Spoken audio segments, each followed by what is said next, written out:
Hey friends, it's Nikki and welcome to Create, Make, Decorate. Today I'm going to show you how I'm going to take this thrifted tray and turn it into a beautiful upcycled piece with a little bit of a French country flair.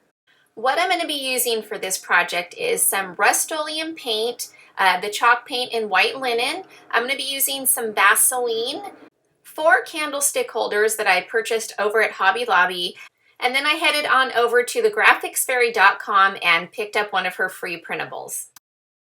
Okay, so what I'm going to do here is use some brown paint. I'm using Waverly chalk paint in the color truffle, but you can use whatever you have on hand.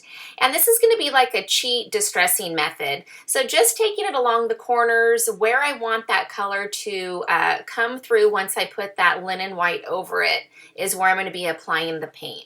This is a good hack so that you're not wasting a lot of your paint product.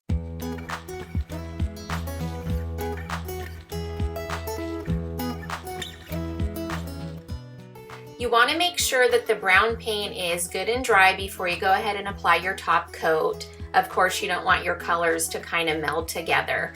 So I'm going to go ahead and start applying my my Rust-Oleum chalk paint in the color white linen. And you know what? I got to talking on here and I got to getting in the zone. I forgot to apply the Vaseline. So what you would want to do with the Vaseline is the areas that you see the brown paint is apply your Vaseline over those areas there. That way when you go to distress it with your piece of sandpaper or sanding block, the paint will come off very easily in those areas because the Vaseline makes it where the paint doesn't really adhere so well to that those particular areas that you applied it to.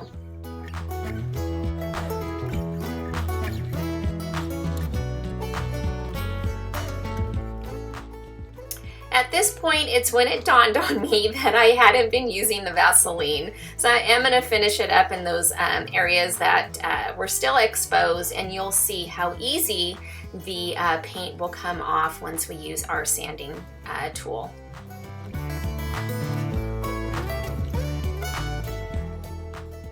And now it's time to take the sanding block to it and start the distressing. This is my absolute favorite part of painting these projects because I just love that distressing. And you can see there where the paint is coming off fairly easy, that top color paint, and it's revealing that brown underneath.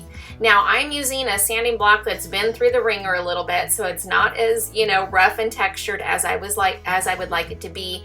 Had it been, the paint would come off even easier than that. So just go ahead and start distressing and just have some fun doing it and creating just that beautiful, yummy distressed look.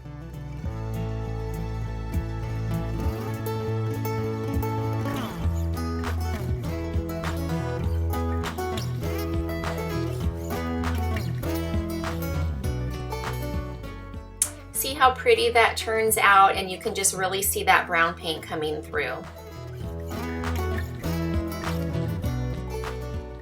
Okay, next we're just going to go ahead and flip it over, and I'm going to grab those candlestick holders. Now you can get these in a pack of 5 over at Hobby Lobby in their wood section, and they work perfect for legs for it. I love the way the design was on here. And we're just going to go ahead and use some hot glue and glue them directly to all 4 corners of our tray. Now I'm just going to use that same white linen paint and just paint off the feet here. I'm using a chip brush. I think I forgot to mention that earlier. Chip brushes are great to use, especially when you want something to be distressed. Because of their uneven texture, they're not meant to provide a full coverage coat, so they're perfect for distressing. The paintbrush does a lot of the work for you. As you can see here, it's not giving that full coverage. So just go with it very light-handed and let the brush do most of the work for you.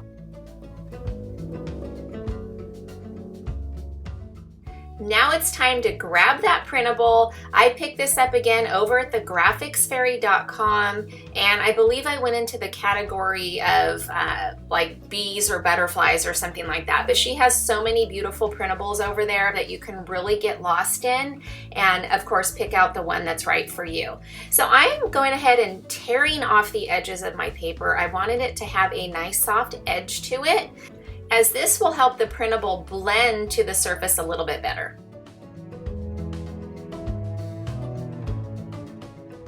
So I'm going to be using some Mod Podge to apply the printable to the top of the tray, and you want to just apply a nice thin coat of Mod Podge to it. Don't get it too heavy.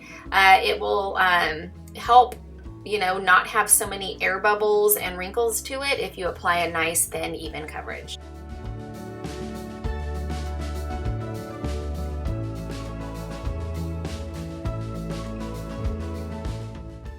Now once you're done, just go ahead and place that printable directly over it and just smooth it out the best as you can as you go along there. Now grab anything that you have, a credit card, that little thing that you get with a Cricut machine, or something that you can use as a smoothing tool, and do your best to just really adhere it down and smooth it out. I like to use my heat gun. I think it just helps kind of seal it down a little bit and helps get those wrinkles out. If you don't have a heat gun, a blow dryer, you don't even have to use that. You can just use any type of tool just to smooth it out as best as you can. And you can see with the torn up edges, it just kind of helps blend it a little bit better into the surface. Then I'm just gonna go ahead and take some of that white linen paint and just kind of go over those edges just for added you know, blending effect, I guess you could say, just to really help those pieces blend together.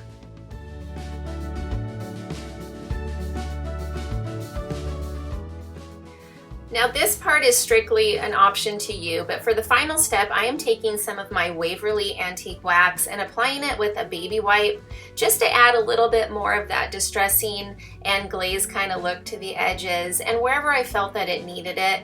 You'll see here in a second I'm going to add it even around the edges of the printable just to kind of, you know, just kind of give it that more old, worn, kind of weathered feel to it.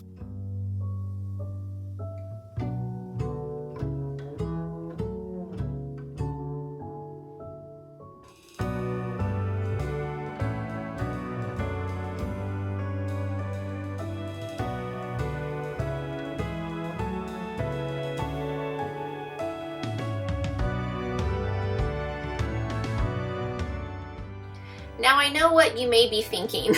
She went through all that effort to go ahead and make that printable blend, and now here I am making it kind of stand out. It's just a matter of preference, you guys. As I'm doing the project, the ideas just come to mind. So it was feeling a little bit too stark and too white for me, and I just felt that it needed a little bit more of a rustic feel to it. I really love how this project turned out. It was such a fun and inexpensive project and a great way to, you know, upcycle one of those thrifted finds. I hope you all have enjoyed this project as well, and I hope it has given you some ideas. I'm going to show you here just in a second a couple different ways that I have styled this tray for the spring season, Easter season, and everyday decor. Thank you so much for watching. Please hit that follow and subscribe button and let me know in the comments if you enjoyed this project. You all have a wonderful and blessed day.